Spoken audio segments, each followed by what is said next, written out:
Hello learners, I hope you all are good. As we already have discussed Hobbes' social contract theory and Rousseau's social contract theory introduction, now we are going to discuss about Rousseau's concept of social contract theory. Rousseau's social contract theory is a fundamental idea in political philosophy. In this unit, we will discuss about Rousseau's view of human nature, social contract and general will. We will also compare how Rousseau's view of the state of man's nature and social agreement of the individual different from Hobbes and Locke's concepts of social contract theories, state of nature. We will see how inequalities between individuals bond them to form a society. He is neither stressed on the individual will nor on the authority, but gives more importance on the will of all or the general will, which we will discuss in the chapter. We will also discuss about common good and check whether Rousseau's general will involves common good of all, like Hobbes and Locke. As we have already discussed in the previous chapters, Rousseau also discussed about the human nature before the formation of the society. According to Rousseau, before the origin of the society, men lived happily, freely, without any desires, any selfishness. This state is regarded as savage state. According to Rousseau, there is perfect happiness among them. They were independent, contented, and self-sufficient. They were neither fearful nor selfish. There was a state of substantial quality among the individual. No distinctions were seen among them, but with the increasing number of individuals, the manner of their life changed. They started discovering new things. Gradually, they started progressing economically. They started having fixed homes, family and property. With this, there emerged competition and preference, but society is not an intolerable state of human nature. Before and after formation of society, the happiest period of life in man is the earlier state. According to Rousseau, the emergence of man from the primitive social condition must have been due to some fatal chance. They started living on agriculture and discovered many things. There emerged a difference between rich and poor in terms of work ability. Property is the major source of inequality, which leads to war, murder, and other conflicts. To escape from such weakness, civil society is formed. The final state of inequality is the condition of master and slave. Rousseau's idea of the state of nature might be historical rather than a psychological concept. But, like Locke, Rousseau stopped himself from accepting the conditions he described. He has given just an idea about the state of nature to have an accurate concept about the contemporary society. Like Hobbes, Rousseau also tried to form abstract qualities of human nature. Rousseau holds that man's life is regulated by reason and emotions. In the state of nature, men are concerned about the well-being and protection of their own. At the same time, they are also unsatisfied with death and sufferings of other human beings. All the rules, laws, and rights flowed from two views of self-absorption and disappointment. Men, according to Rousseau, use their own reason to deal with their surroundings. Reason and nature are incompatible with each other. Natural feeling of human gives peace and happiness to themselves. As soon as they start reasoning, the feeling of dissatisfaction crowded them. Thus, from Rousseau's discussions, it is clear that men in the state of nature live in the kingdom of heaven. They live happily and peacefully. But with the increase in number of the individuals, many conflicts arise with regard to their individual property. In order to handle the deteriorating situation and to get back their peaceful state as before they enter into an agreement, which is called social contract, through which the society emerged. Rousseau's concept of social contract theory, as we have already discussed earlier, is the contract between individual and society. We have already studied Hobbes and Locke's views of social contract theory. Now, let us see what is Rousseau's concept regarding social contract. Rousseau discussed about the theory in his social contract. He tried to unite Hobbes and Locke's theory to bridge the gap between the authority of the state and the liberty of the individual. He developed this theory by the method of Hobbes and the conclusion of Locke. It is Locke whom he followed to the end beyond. According to Rousseau, the individuals, after forming a society, placed all the powers not in the hands of the authority, but it remained in the hands of the individuals. Thus, he shifts the power from the monarch to the people. Rousseau holds that men are born free and are in claims, and there can be no authority to have the highest power, but there is agreement between the individuals which retains the liberty. Through this agreement, the individuals enter into a social pact. In this pact, a multitude of individuals become a collective unity and form a society. Thus, he is influenced by both Hobbes and Locke. According to him, there is equality among the individuals, as each and every individual rests all their rights and power to the society.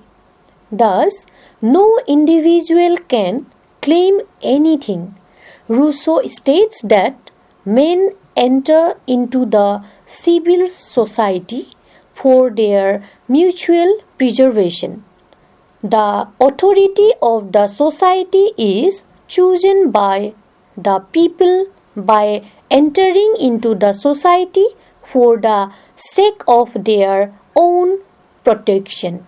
According to Rousseau, the group of individuals entering into a society with an agreement between them is called sovereign, which helps people to unite and take into account the different opinion of the individuals.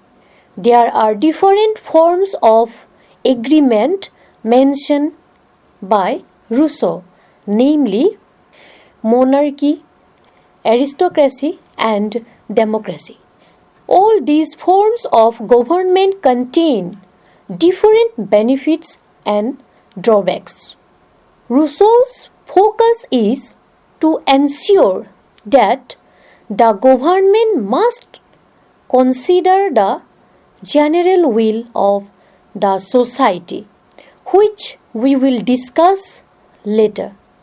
He is favor of the democratic form of government, which would address the needs of all the individuals.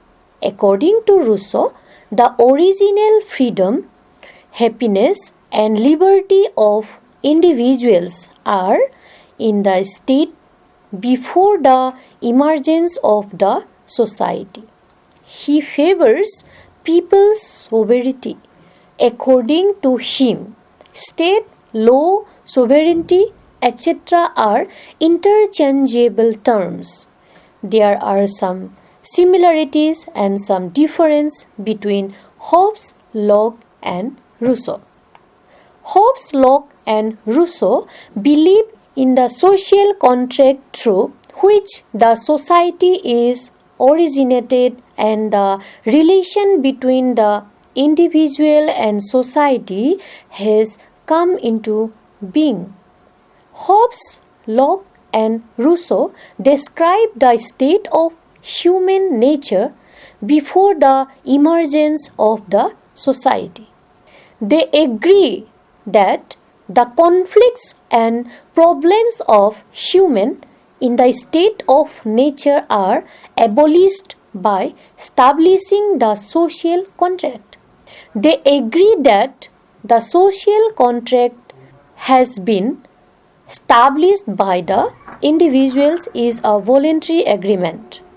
And the differences between Hobbes, Locke, and Rousseau are, although Hobbes, Locke, and Rousseau describe the state of human nature before the origin of the society, yet their views are quite different. According to Hobbes, men are selfish in their pre-social state. They seek to fulfill their own interest at the cost of others. Locke, on the other hand, believes that before the formation of the society, the state of human nature is peaceful, happy, and there is equality among the individuals. Rousseau describes the state of human nature as earthly paradise, and there are liberty, equality, and fraternity for all. Hobbes believes that the social contract is established among the individuals is to get rid of the intolerable conditions of the state of nature. On the other hand, according to Locke, the social contract among the individuals is established to remove some inconveniences. But according to Rousseau, the social contract among the individuals is established to remove inequalities and injustice, which is only possible by establishing a society. Both Hobbes and Rousseau introduce one contract that is social contract. But Locke introduces two contracts, which are social contract and political contract. According to Hobbes, the individuals completely surrender their rights to the authority, but according to Locke, the individuals partially surrender their rights in order to protect others' rights. Whereas, according to Rousseau, the individuals surrender their rights not to their kings but to the general will. Hobbes introduces absolute power of the authority. Locke discusses about the absolute freedom of the individuals. Rousseau tries to reconcile the authority of the state with the liberty of the individuals. In the social contract theory, we have come across the term general will. Rousseau believes that after the formation of the society, the individuals put their powers under the supreme direction of general will. But the question is, what is general will? The term general will has been used in different sense by different writers. Sometimes the term general will is used to mean that the majority of votes determine the will of people. But according to Bosanquet, general will of people is determined by discussions rather than by voting.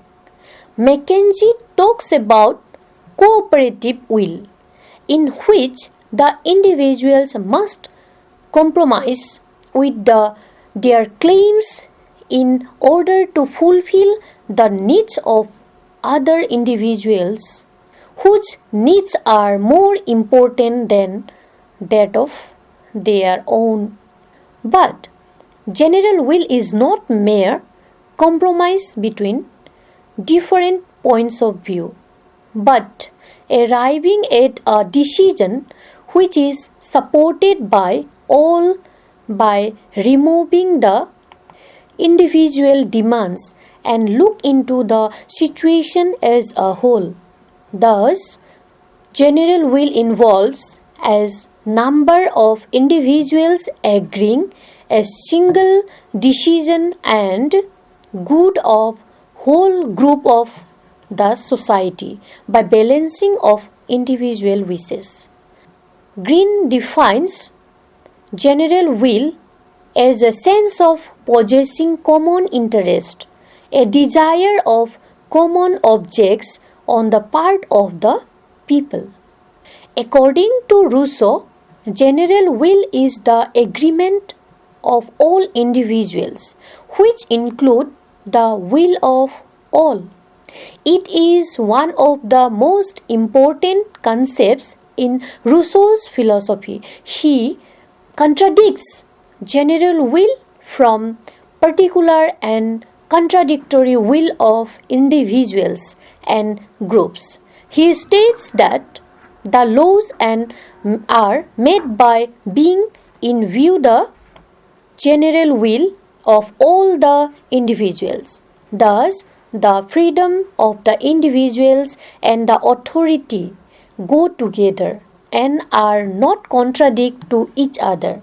When they follow the law, they follow themselves, as the laws include the general will of individuals. Rousseau further added that the general will represents the quality of the individuals. It is not an abstract ideal but includes the general wishes of all individuals. For him, the participation of individuals represents their sense of justice. They are concerned with their own interest and in general will they do.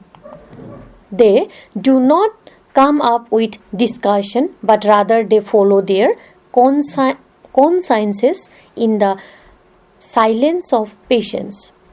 General will is also criticized by some scholars because the general will represents the rational interest of the individuals and group of the individuals, and the same time it is not rational as it involves attachment of the individuals towards their society.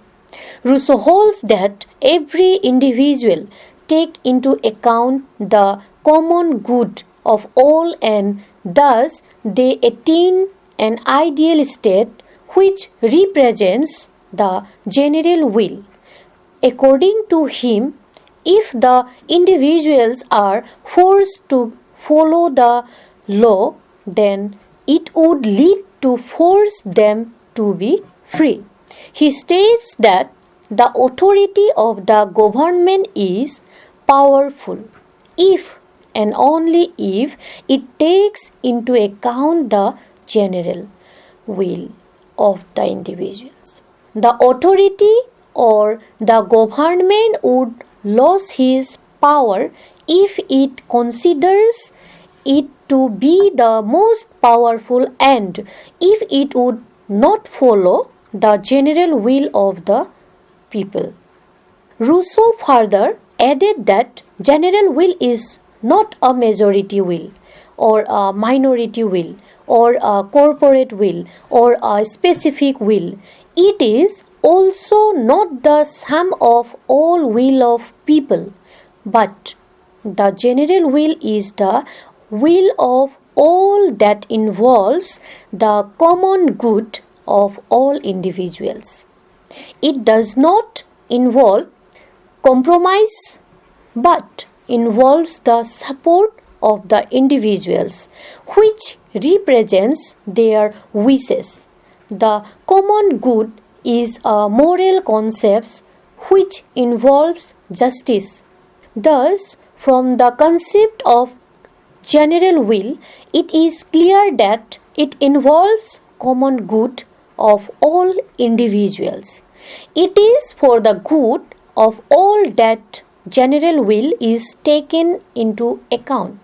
Otherwise, the society would have run by one single authority in which the general will of the individuals would have avoided. Common good refers to the good of all individuals. Sometimes the word common good is misunderstood as that which can be attained by avoiding the individual good, as the two are contradictory to each other. But it is not true. In fact, common good and individual good go hand in hand.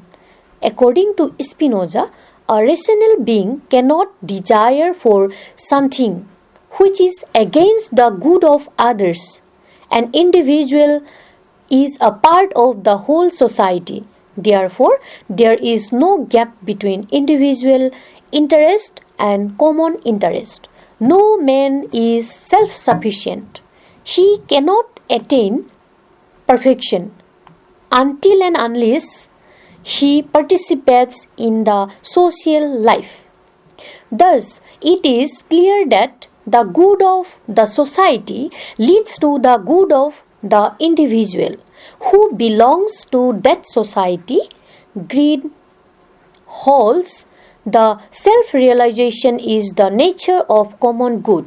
Basically, individual is concerned with their own interest, but he cannot live in isolation without a society. Human beings depend on society for their own survival.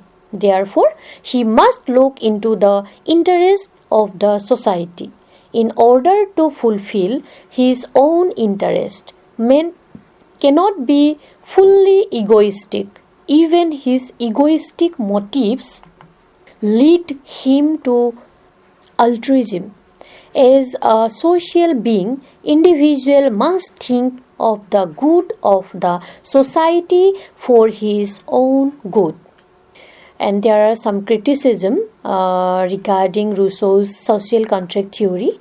Rousseau's theory has been criticized due to the following reasons. Rousseau gives an unclear picture of general will. He defines general will in different senses.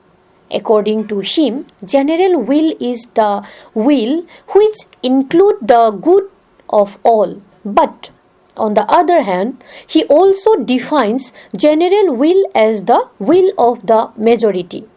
Rousseau's theory of social contract and general will are contrary to each other. According to Professor Weber, if the general will is considered as superior, then the social contract is meaningless. And if the social contract is necessary, then general will cannot be regarded as superior. Rousseau makes a distinction between general will and will of all. But it is impossible to draw any such distinctions. According to Rousseau, general will deals with justice. But in reality, it is impossible to harmonize general will with justice. Again, Rousseau is in favor of democratic form of government that would address the needs of all. But if general will or the general of we all is considered to be absolute, then it gives rise to dictatorship. It addresses the question of how individuals can come together to form a society while maintaining their freedom and equality. Rousseau's theory is presented in his famous work, The Social Contract, and its central idea revolves around the formation of a legitimate political community. Rousseau believed that in the state of nature, humans were free, equal, peaceful, and content. However, as societies developed, inequalities arose due to private property and social conventions. This led to exploitation and loss of freedom. To address these inequalities, Rousseau proposed that the idea of a social contract where individuals collectively agree to form a political community or body where individuals collectively agree to form a political community or body politic.